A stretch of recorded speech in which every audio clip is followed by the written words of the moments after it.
Welcome to Between the Lines. What episode are we on, Chandler? 121. We've been at this a while. Now, 121 episodes, and we're going to turn on through this year. We're going to do a nonprofit series for a few weeks because nonprofits, I think, deserve more focus right now for a number of reasons. And being a Republican consultant politically as a second kind of life, it's probably good for me to go through that. Worked in nonprofits a lot of years. So we're going to talk a little bit about health. You know, I like Kennedy. Most health people don't, but I like Kennedy. And I think the more progressive people I talk about think he's great on the nutritional side and problematic on the immunization side. I think that would be a fair statement, right? And so we're going to talk a little bit about the measles. So we're going to focus on what we're doing, not what's causing the problems. What we're going to do, because measles have come up more in the news. Yes. They have come up more in the news. And I think it's a challenge. It's always a health challenge. It always is that way. So we're going to talk a little bit about that for half an hour. We want to spin around and talk to Habitat for Humanity for 30 minutes. It's Easter week. You know, tomorrow's Good Friday. It always was a culture shock for me coming back from Pittsburgh because the whole world shuts down in the East and the Midwest during those times. It's just a different world. You know, it's much more of an intense holiday. And that, not Easter. Easter's everywhere, but I mean that kind of thing. So that's all I got. We're going to talk about it. We're going to see it. We're welcoming our friend back from, how long's it been? 2 years? About 2 years, I think. And you know, Denette, I honestly, I thought it was about a year. It goes so fast. It goes so fast, et cetera, et cetera. So happy Easter to everybody. Let's get that on the table. Tell us a little bit about what your organization is doing. I think we talked last time about nurse and navigators, and you had a grant and you were doing some things, and I know that County Commission just funded free medical clinic with a nurse navigator. Tell us a little bit about what's going on, and it's really your agenda. Talk about what you really want to talk about. Okay, my name's Denette. I'm here in Anderson County. This is my hometown. Her mother graduated with me. That's right. Was your mother a cheerleader? Majorette. That's right. That's right. I remember that because I remember they went to Kentucky. Where did your mother go to school? She went to Alabama.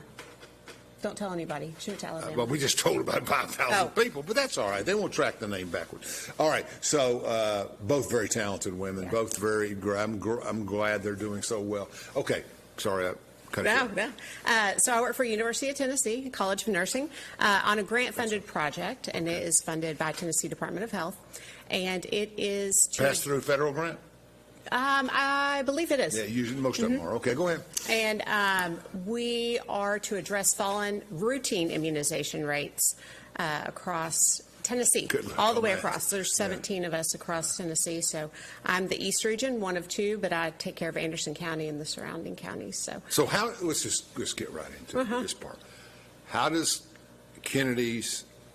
Bobby Kennedy's attitudes towards vaccination? The family had issues with vaccinations. That's part of where that comes from. His sister, John's and Bobby's sister, his dad. But the Ned came out yesterday with all these related autism to vaccination things and different things. Talked about how California has a higher rate because they have a broader, more restricted vaccination program. So we don't have time to go into all that. But how is that impacting your program? Are there more people not wanting to get vaccinated because of the rhetoric? You know, I think vaccine confidence here in Anderson County is very high. Right. Vaccine confidence in Campbell County is high. Union County, it's pretty low. It's little groups, small groups, and usually they have the same kind of myths going around about immunizations. But overall, we have good vaccine confidence, so it's really targeting those folks who have been misled. Or there was a terrible study that came out in the late 90s, and it was only 12 kids, and it has been, there was money behind it and all this wild stuff, but that was the beginning of the MMR vaccine with autism. That has since been debugged. Over 600,000 kids in study after study after study found no increase in autism for those vaccinated versus those not vaccinated. So the fact that we're even talking about that was late 90s. Now, the Kennedy study was this last couple of years, whether it's accurate or not. The sample was bigger, and they're concerned about it. But I don't know. I think my opinion is my wife's still sick and she'll swear it's from the COVID vaccine, not from the COVID disease, because she never had it much, but 3 days, 4 days. And I've tried to explain to people that if you were alive, I wasn't, but if you were alive during the polio years and some other things, there's going to be side effects. I mean, there's going to be collateral damage. And I think going in, knowing what I know from their government, they knew when they came out with a vaccine that 3 to 5% were going to have lifelong or dramatic impacts, mainly from underlying conditions that you can't diagnose in advance, but other things that the vaccine. But all in all, the vaccine was effective for 95 to 97% and it accomplished what they wanted to do. I just think the vaccine people need to understand that, explain to people there's going to be some consequences. Untested 18 months. I mean, most vaccines go through 10 years of testing, correct? Long terms of stuff. They do. But COVID, you didn't have that time frame. No, it was a pandemic and trying to get it under control, so that's a whole different stuff. I'm sorry. I just want to throw that in. And I understand people's fears. Like, we all want to do what's best for our kids. I just think that some people are lacking the full spectrum of education to make an educated choice. So our whole job has just been like, let me give you the facts, and then you make the best choice so that you're equipped, so you have the tools to make the best choice for you and your family. Sure. Okay. So what are you doing now? What kind of vaccines?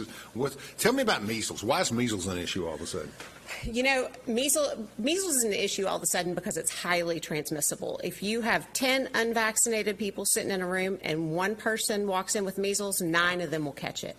Without contact? Correct. It can linger in the air for 2 hours after the person has left the room. So it's airborne? It is airborne. That's weird. Yeah. I remember having a kid and staying home from school and drinking lollipops. Is it dangerous? It is dangerous. About 5 kids out of 10 who get measles will end up in the hospital.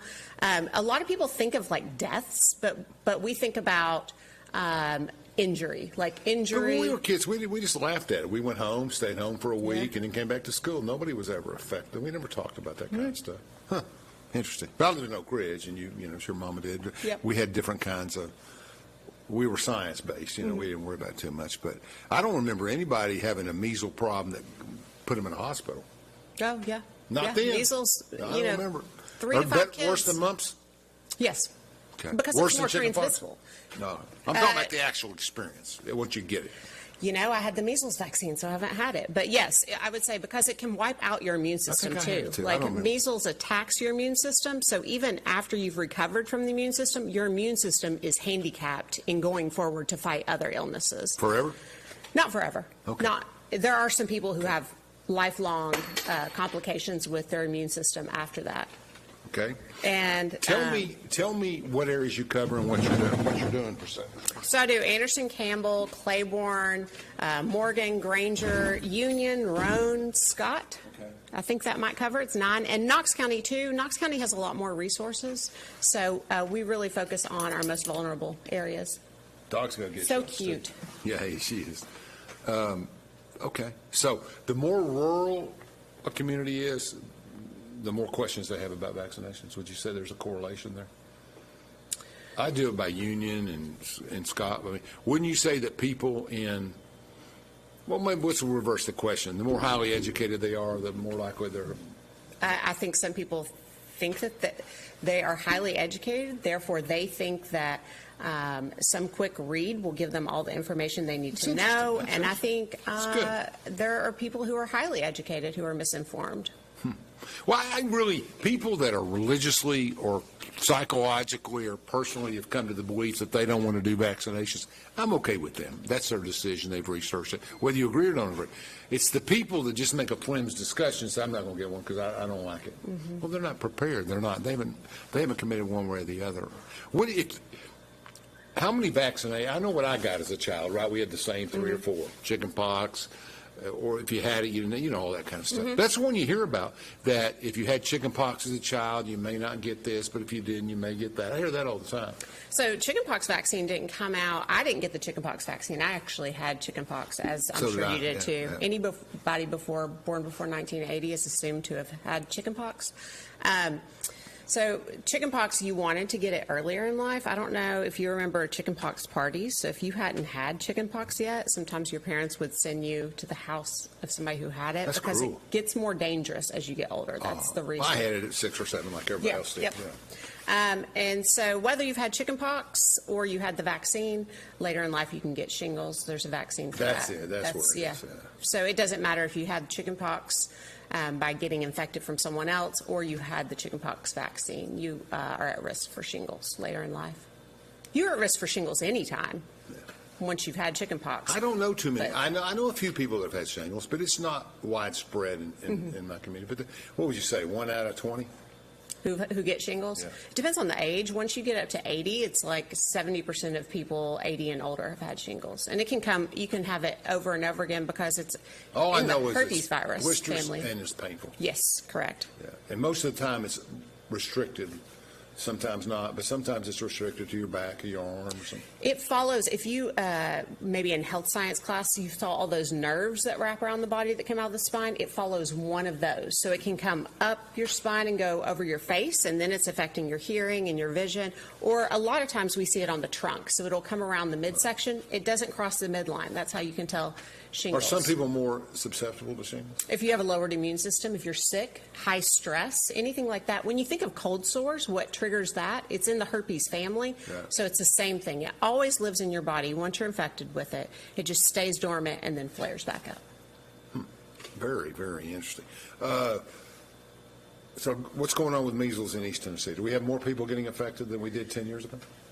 Than we did 10 years Or ago. 5 years ago? Or, why is it so big on the news right now? Well, because we have a huge outbreak that's going on That's in right. like the Southwest. I think as of yesterday or today, we have about 700 infected.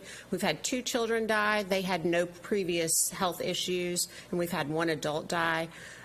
So measles, like I said before, it's so easily transmitted, and a lot of people who refuse to vaccinate, they congregate in either like parenting groups, homeschooling groups, co-op groups. They tend to be together, so if one case gets in, that whole group will get infected. It is a live immunization. Where in Texas? Lubbock is part of it. I know it's branched out to like 5 or 6 different states now. And the first thing I'm going to hear, illegal immigration causes a lot of this because they're undocumented and we can't track them health-wise a lot of times. So I know you can treat them, but et cetera, but it becomes problematic and things of that nature. So I don't know.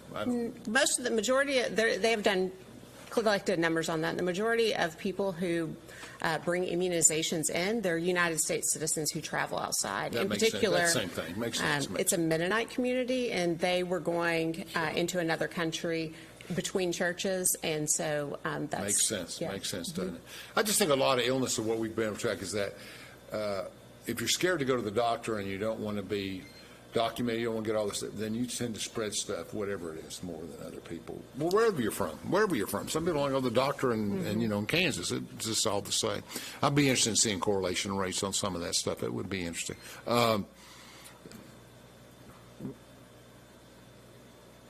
How does the chart look on measles? I mean, do we see more outbreaks today than we did, or how's that look? We had a large outbreak in 2014. Some people might remember like the Disneyland outbreak, if they remember that. So 2014, then we had a spike in 2019. Last year, we had one person that I remember because they were a student who traveled to Vanderbilt, and so they had to put out a big PSA. If you were in Starbucks between 10 a.m. and 6 p.m. on this date, you need to go to the health department and get checked. How do you check for measles? Well, you're going to check first to see if they've had their vaccines. If you have your vaccines, the 2 doses, a lot of younger people have had the 2 doses, so you would be pretty protected. They wouldn't really watch you. If you hadn't had the measles, they would probably watch. Now, measles to me is symptoms. little red bumps. It starts with like a fever. You're going to see like a red eye, conjunctiva, and then you're going to have like some nasal stuffiness. You're infectious about 3 to 5 days before you get a fever, a really high fever, and then I do remember that. Yeah, and then you're going to get those bumps. So they actually, it looks like salt in the mouth. They're little tiny bumps in the remember on my mouth. body, though. That's where it starts. Normally, it starts head down, so kind of like at the hairline and comes. Sometimes it's on the trunk. It doesn't hit the palms and it doesn't hit the bottom of your feet, but it's the bumps. And so the incubation period is about 21 days. So you can infect people throughout that before you know that you have it. Before the bumps appear, you're definitely infectious. So yeah, I think rash. the outbreak. Yeah, I think that's interesting. So what do people do if they want to be tested? How do they go get tested? So right now we don't have an outbreak here. If you have, That's a good point. Yeah. So we're not going to use a bunch of resources to do. A lot of people have asked, do I need to go get another booster vaccine? If you have had a measles vaccine or your child has had a measles vaccine, hold your horses. But Are the people like us that are older in their 60s and stuff who had measles as a child, do they less likely to get it? you have lifelong immunity if you had measles. So people that get measles are generally not people who've had measles. Correct. Okay, I got it. Who can remember whether they had or not? You got to work it, man. Yeah. Mumps. What's the mumps? So mumps is going to cause that swelling where Yeah. it looks like they have that giant throat. That restricts your airway. That's what we're worried about with mumps. Yeah. And it can also cause some swelling in other body parts as well, especially teenagers. Okay. Gentlemen, let's take a break. Our one break of the 30-minute segment, and we'll go from there. Let's take a look. Thank you. From Oak Ridge, Tennessee, ID3 Global Solutions conducts operations around the world to enhance the U.S. national security posture and minimize radiological and nuclear threats. ID3 Global Solutions. Mission first. Feeling overwhelmed with your business finances? At P&L Business Services, we handle all your bookkeeping, payroll, and tax needs. From federal tax returns to QuickBooks training, we've got you covered. With over 25 years of experience, we provide customized packages to fit your business. Focus on what you love most, building your business. Let us take care of the rest. Call 865-294-4792. P&L Business Services, empowering you to grow your business. Prescription drug misuse is a prevalent and potentially fatal problem. When people do not properly monitor, store, and dispose their medications, it can create an opportunity for misuse. Count it. Make it a goal to count your pills once every 2 weeks. Like it. Secure your medications at home. Drop it. Drop off unused or expired medications for proper disposal at any police department in Anderson County. For more info, visit asapofanderson.org. Brought to you by ASAP of Anderson. Prevention works.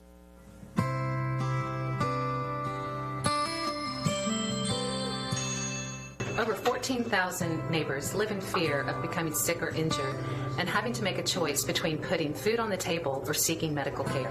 The free medical clinic tries to take that fear away. What do we help them with? We help them with diabetes, hypertension, any kind of medical need that they need that's necessary. And being in a community with the African American community lets them know that we're here. Fan Gear Barn is Oak Ridge's source for new and vintage sports fan gear from around the world of sports. Find your favorite team gear at Fan Gear Barn, located at 977 Oak Ridge Turnpike, across from the hospital. Open 10 a.m. to 7 p.m., 6 days a week. Closed on Sundays.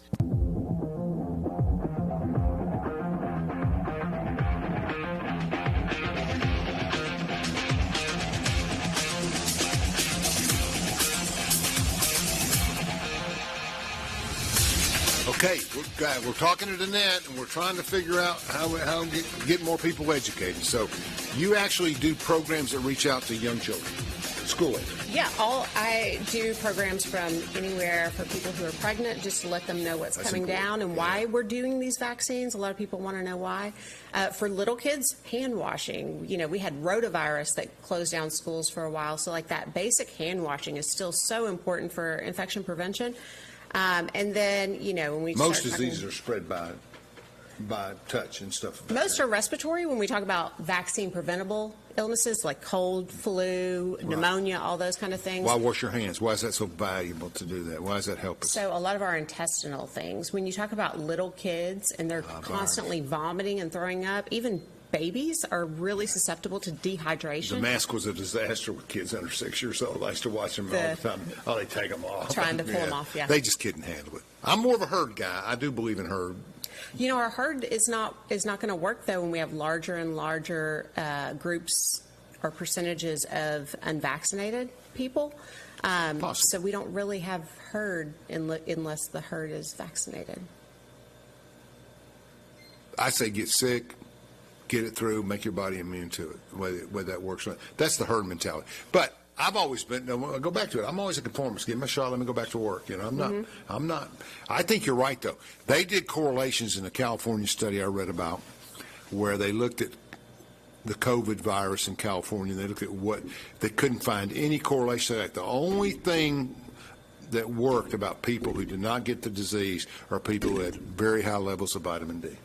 They were stronger. Their immune system handled it better. Obviously vitamin D is used. So it's pretty interesting. So I think people that take care of themselves and don't have underlying issues, I think they can deal with those things with the vaccination or without. I'm not saying don't get vaccinated. I'm saying make a good choice. I'm okay with it. Plenty of kids died from measles and from polio who were absolutely healthy. I mean, these things. Yeah, I'm talking about COVID. Yeah. I absolutely, because that's on everybody's mind. But I absolutely agree on measles. I mean, I came through the vaccination era. We all believe in it. Mm-hmm. And my sister, who has been fighting to keep fluoride in water and other things in Tennessee, can we compromise on 0.7? Can we do this? She's been at the legislature working on stuff for years, and I just, but it's. I think I don't know enough about it to debate one way or the other. I just try to help her where I can. But there are certain things that you may have credibility in arguing in certain circumstances it didn't work or it did work. But we deal with massive numbers. We deal with what works. And you take 1 million people and you see what works best, right? I mean, I don't know. I depend on people like you. So tell us what your typical day or week is.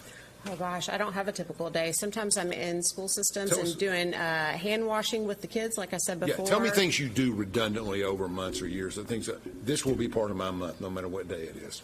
You're going to go to school. Education. Yeah. So, doing education. Do you do anything but education? I do. I set up vaccine clinics for places that have people who are disabled and maybe can't travel, or some people who cannot read or write well, so helping those people that traditionally fall through the cracks. I do education to people who work in healthcare. So sometimes you'll know the person at the front desk, and because they're wearing scrubs, ask their opinion, but they don't have any education. Okay. And so we try to educate everyone that the patient comes in contact with. And sometimes it's, helping out, volunteering at different places, like some of these community partners that you're talking with. So sometimes I'll volunteer at Free Medical Clinic, volunteered with Habitat for Humanity, Second Harvest Food Bank. It's just wherever my community needs me in whatever capacity. Do you have a staff at all? No, it's me. There's one person that helps you. No, sometimes I have another navigator in the East region, but she takes care of totally different counties. If I can talk my teenager into helping me for some of these outdoor events, I do. Good luck on that. Yeah. That's always tough. So that's good. So, and you're part of the University of Tennessee's program. Correct. You're part of the education region, and that's interesting. So let's talk about funding. I mean, you coming off a grant, what do you do after the grant goes away in the spring? Well, I am getting my doctorate in psych mental health nursing, so I am going to really focus on this last year of clinical school. There are other nurses who are looking for roles. We're public health and community health nurses. Some of that funding has been cut. So it is, the nurses I work with are fantastic. So they're looking for jobs and we would love to continue this kind of education. I think it's so needed. But we've got so many skills, so many community partners we work with. That can do stuff. We're just trying to navigate a little uncertain time right now. Yeah, and being in the political process, being a part of some of in relationships with Washington and stuff, my advice has been don't throw the baby out with the bathwater. Right. You got to find the problems and you got to fix it. And the problem, you get into something like USAID, international aid stuff, and then you find all of this graft in there. It was basically a conduit to get everything else they wanted done politically, and I got that. I understand. But basically that kills everything. Gone. Shut it down. Mm-hmm. So that's what we're going to see. I mean, CDBG grants going to be tough. I mean, I wrote grants for 10 years. I know about it, but it's going to be tough. How much grant money is available? You're going to have to depend more on private foundations and different issues. I don't know. It's early. It's early. I don't know. My world's the energy world, so it's a little bit different. But